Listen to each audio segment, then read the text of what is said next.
홍콩이나 엄마표 할 때 주의사항 2가지. 안녕하세요. 동네 아줌마 노을커피입니다. 오늘은 사교육 도움 없이 집에서 진도 나갈 때의 주의사항에 대해서 얘기해 볼게요. 과목별, 학년별로 다르겠지만 큰 틀은 이랬다 하는 저희 경험담 떠들어 봅니다. 사교육 없이 홍콩이나 엄마표로 진도 나가면 장점이 정말 많습니다. 일단 학교 생활에 충실할 수 있어요. 학교 행사 맞춰서 더 열심히 생활하는 아이가 됩니다. 학교 생활 열심히 하는데 안 좋아하실 선생님도 없고요. 그리고 가족 행사 중요하게 챙길 수 있습니다. 엄마 아빠 생신, 가족 행사에 외식하느라 공부 덜 하는 거 저는 나쁘다고 생각 안 해요. 가족이 먼저고 그 나이에 가질 수 있는 추억이 먼저라고 생각합니다. 그리고 정말 또 중요한 건 경제적으로도 많은 도움이 되죠. 장점이 한두 가지가 아니에요. 그런데 집에서 왜 다들 못 하시느냐? 혼자서 진도 챙기기가 어렵고 엄마가 봐준다는 게 제대로 하고 있는 건지 걱정되기 때문이죠. 어디 학원은 어떻게 한다던데 우리 애만 제때 못할까 봐 두려워요. 늘 불안한 마음이 있습니다. 그런데 아무리 학원을 다닌다고 해도 한두 과목, 두세 과목이지 분명히 집에서 챙겨야 하는 과목이 있습니다. 그럼 이럴 때 어떻게 챙겨야 할까요? 홈공을 하려면 이제 2가지만 확실하게 머릿속에 넣어두세요. 그러니까 엄마 기준 정하기, 아이 수준 파악하기. 세세하게 따지려면 생각할 게 한두 가지가 아니지만 이 2가지만 생각해도 제대로 될 거예요. 우선 엄마 기준 정하기는 3가지인데 그중에 첫 번째 공부 목표는 전국구. 아이가 초등 때부터 엄마가 명확한 기준을 갖기는 참 힘들어요. 제일 기본적인 목표는 대학 입시인데 초등 때부터 대학 입시를 바라보고 간다는 게 참 어렵죠. 다 엄마 처음 하는 거잖아요. 그러니까 수능만 보고 달려가고 싶어도 뭐가 어떻게 되는지 몰라서 하고 싶어도 못하죠. 저도 이제 똑같았어요. 저도 매번 계획을 고쳐가면서 길면 2, 3년, 짧게는 1년 바로 앞만 보고 간 것 같아요. 그래도 중요한 건 기준을 반에서 1등하기, 학교에서 상위권 하기, 이렇게 하시기보다는 기준을 전국구로 보시길 바래요. 그러니까 지역인재 아니고서야 대학은 전국에서 순서대로 뽑는 거잖아요. 그러니까 옆에 친구만 보고 있으면 우물안 개구리가 될 수 있는 거 아시죠? 그러니까 우리 동네 제일이지만 전국 상위권이 아닐 수도 있다는 거. 그러니까 가능하면 학군지 친구들의 진도와 수준을 늘 파악하셔야 합니다.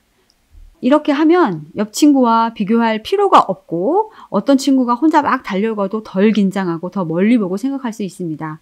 목표는 전국구, 가능한 학군지. 아시겠죠? 2번째 공부 과목은 국영수. 그러니까 어떤 친구가 교수님한테 일문과 가고 싶은데 어떻게 하면 되냐고 물었대요. 그랬더니 교수님 왈, 국영수 잘하면 돼. 이렇게 말씀하셨다고 해서 얼마나 웃었는지 몰라요. 그러니까 무슨 과를 가려고 해도 결국은 국영수예요. 그러니까 아무리 입시가 복잡하게 바뀌어도 변하지 않는 것은 국영수입니다. 그러니까 대학에서는 똑똑한 아이들을 뽑고 싶은 건데 그걸 우리나라는 국영수로 가르는 거죠. 한 과목을 더하면 과학. 그러니까 다른 과목들은 정말 화낼 필요도 없고 애태울 필요도 없고 다 플러스 옵션이라는 것 정확하게 기억하세요. 중국어, 음미체, 드론, 코딩 사실 다 중요한데 입시에 직접적이지 않다는 것. 너무너무 공들일 필요는 없다는 거예요. 3번째, 공부 방법은 자기주도. 그리고 마지막으로 중요한 기준, 공부의 방향은 자기주도입니다.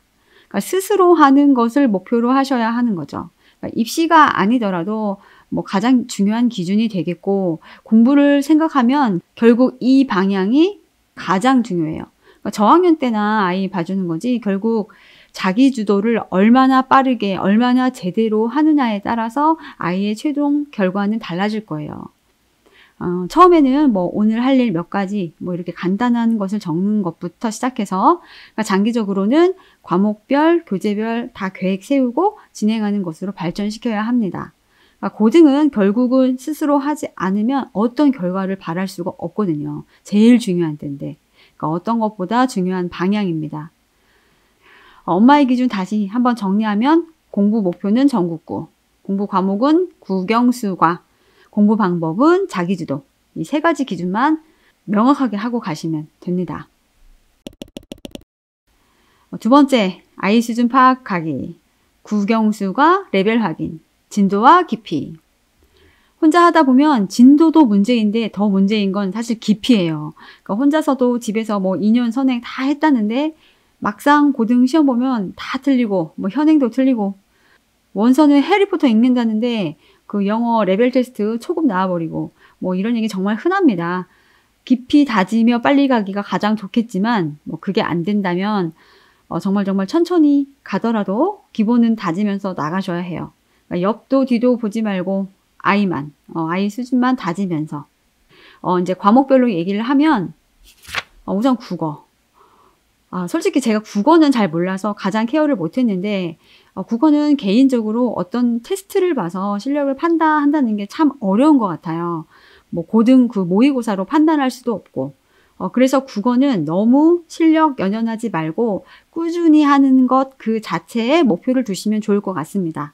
그러니까 국어처럼 한 번에 올릴 수 없는 과목은 정말 장기전이 되는 거죠. 그러니까 초등 때는 뭐 국어뿐 아니라 전과목 교과를 열심히 하고 어휘를 많이 알아가도록 하시고요. 뭐 책을 많이 읽으면 더할 나위 없겠지만 그게 안 되면 가벼운 교재로라도 조금씩 꾸준히만 하시길 바래요. 저희의 어릴 적에는 그 영어가 상대평가 전이고 뭐 국어 중요성이 덜할 때라서 교재는 많이 못했던 것 같아요. 그런데 제가 지금 초등이라면 뭐 어휘, 지문에서 뭐 써머리 뭐 아주 가볍게 하되 꾸준히 돌아가면서 격일로 시킬 것 같습니다. 뭐 하나 끝나면 또 다른 교재로. 뭐 최근에는 정말 좋은 국어 교재들이 출판사마다 계속 나오더라고요. 중등 때는 중등 현행 열심히 하시면서 고등 국어 교재들 계속 했었습니다. 뭐 국어 선행 교재 영상도 다들 많이 보셨을 거예요. 그러니까 제가 잘 몰라서 뭐 아이들한테 그 좋다는 교재는 거의 다 한 번은 사서 손대본 듯 합니다. 중등 때는 주에 하루 이틀 딱 정해서 더 열심히 한 거죠. 뭐 이때도 어떤 레벨을 본다거나 한 건 아니고 그저 꾸준히 어떤 시험 하나하나에 일희일비하지 말고 꾸준함이 레벨이 된다는 생각으로요. 국어는 다른 분들이 어떻게 수준 평가할지 아이디어 주시면 좋겠습니다. 댓글로 좀 달아주세요. 그리고 수학 진도는 최종 목표를 그 고등 입학 시에 그러니까 수1, 수2 그러니까 2년 선행 아니면 뭐 수원까지라도 해서 1년 반 선행을 목표로 잡으세요. 뭐 이게 학군지 상위권 중에 가장 보편적인 것 같아요. 초6 때 뭐 저희는 중1 정도 끝냈고 중1에 중2, 중3 끝내고 중2부터는 수상, 수하, 중3에 수원, 빠르면 수2까지 대략 이 정도 진도로 개념, 유형 이렇게 했습니다. 그리고 수준 파악은 초등 과정은 단원평가 뭐 잘 맞는 정도면 저는 넘어갔었습니다. 뭐 심화서도 정답률 뭐 70% 정도면 저희는 넘어갔고요. 경시대회 경험은 근데 뭐 한두 번 해봐도 좋다고 생각합니다. 그러니까 내가 단원평가 다 맞았어도 세상에 얼마나 잘하는 친구들이 많은지 그걸 아는 것만으로도 저는 좋다고 생각해요. 중등 과정은 뭐 개념서, 유형서 다지고 틀린 문제는 웬만하면 혼자서 풀고 답지 본 문제는 오답 노트나 엄마에게 설명하기. 모르는 문제 없도록. 그리고 중학교 학교 시험 결과로 너무 안일하게 생각하지 마시고 학군지 시험, 중간기말 시험지로 확인해 보세요. 저는 이제 목동에 뭐 월촌중, 모곤중 뭐 등등 시험지로 그 시험 시간보다 더 짧게 주고 확인을 했었습니다. 뭐 매달 하는 건 아니고 중간 기말, 뭐 가능한 분기별로 적어도 학기별로 한 번씩 확인했었습니다. 그리고 고등과정은 개념 유형 준심화하고 나면 기본이 뭐 그 공부한 학년의 모의고사죠. 그러니까 고1 과정 할 때는 고1 때 9월이나 11월 모의고사로 확인했고 또 명문고 중간 기말 시험지로 시간 조금 짧게 정해서 확인해 봅니다. 뭐 솔직히 매 분기별로 하지는 않았지만 1년에 한두 번이라도 시간 딱 정해서 잘하고 있는지 확인해 보세요. 모의고사보다 뭐 내신 시험지 풀다 보면 정말 놀랄 거예요. 그 시간 압박이 아주 상당하거든요. 심해서 많이 놀랍니다.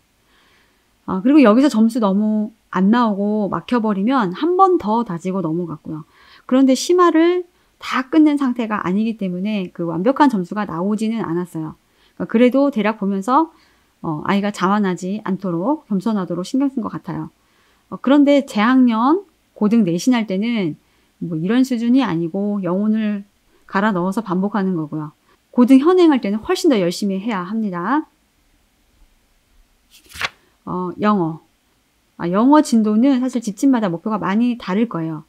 근데 입시를 생각한다면 고등학교 입학 전에 고2 구모나 11모 1등급 플러스 문법 단단히 다지기 뭐 이 정도면 될 것 같습니다. 그래도 일단 제일 고민인 게 초등인데 초등 때 집에서 원서만 읽다 보면 정말 어느 정도 하는지 잘 몰라요. 그러니까 영어는 그래서 학원에서 레벨 테스트 보면서 확인하셔도 좋다고 생각합니다. 그러니까 정기적으로 확인만 하셔요. 조금 못해도 애 잡지 말고 학원 레테가 절대적인 건 아니에요. 그 학원 시험에 익숙하지 않기 때문에 처음에는 실력도 잘 안 나오고요. 꼭 학원을 보내시려면 레벨 낮은 반으로 시작하는 게 오히려 장기적으로는 더 좋다고 생각하고 있습니다. 아무튼 하지만 이제 몇 번 보고 익숙해지면 어느 정도 수준 파악은 하실 수 있으실 거예요.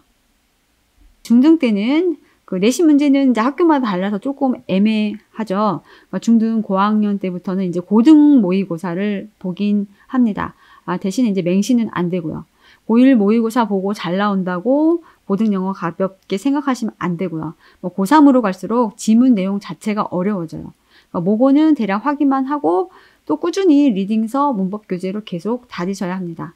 고등 내신은 이제 수능형으로 나오기도 하지만 아직도 문법 비중이 있잖아요. 그러니까 학교마다 다르겠지만 문법도 확실하게 다져주셔야 당황하지 않고요. 아무튼 영어는 고등 모의고사와 문법 교재 문제들로 확인합니다.